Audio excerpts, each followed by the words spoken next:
আমাদের সমস্ত সংস্কারের মূল লক্ষ্য হচ্ছে আমরা বিগত 15 বছর নির্বাচনে আমরা অংশগ্রহণ করতে পারিনি। শুধু পারিনি বললে হবে না, আমাদেরকে অংশগ্রহণ করতে দেওয়া হয় নাই, আমাদেরকে ভোট দিতে দেওয়া হয় নাই। তারা স্লোগান তুলেছিল, আমার ভোট আমি দেব, যাকে খুশি তাকে দেব। বাস্তবে বাংলাদেশের মানুষ বিগত 15 বছরে প্রত্যক্ষ করেছে, আমার ভোট আমি দেব, রাতেই ভোট শেষ করে দেব।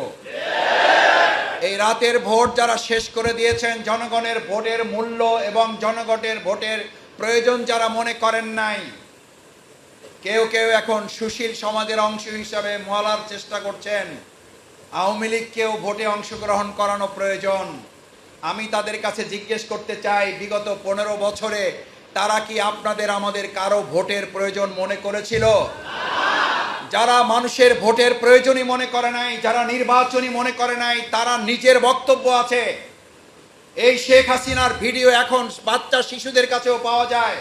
ভোট যেমন হয় হোক, আমি পাওয়ার চাই, আমি উন্নতি চাই, উন্নয়ন চাই। এই পাওয়ার যিনি চেয়েছেন তিনি বাংলাদেশের নির্বাচনের কবর রচনা করেছেন। আদর্শিক এবং নৈতিকভাবে সেই দল এবং দলের নেতাকর্মীদের নির্বাচনে অংশগ্রহণ করার আর কোন অধিকার আছে দেশের জনগণ তা মনে করে না। এটি জামাত ইসলামী, ইসলামী ছাত্র শিবির কিংবা দেশের জনগণের ব্যাপার না, এটা তো এই সরকার নিজেই নির্বাচনে কবর রচনা করে গেছে। তিনি নিজেই বলেছেন, ভোট যা হয় হোক, নির্বাচন যা হয় হোক, আমি পাওয়ার চাই, আমি উন্নতি চাই। আসলে ওনার বলার কথা ছিল, উনি ভুল বলে ফেলছেন। ওনার বলার কথা ছিল, আমি পাওয়ার চাই, আমি দুর্নীতির মহাসড়কে বাংলাদেশকে উঠিয়ে দিতে চাই। উনি আমাদের বাংলাদেশকে পরিচয় করিয়েছেন উন্নয়নের রোল মডেল।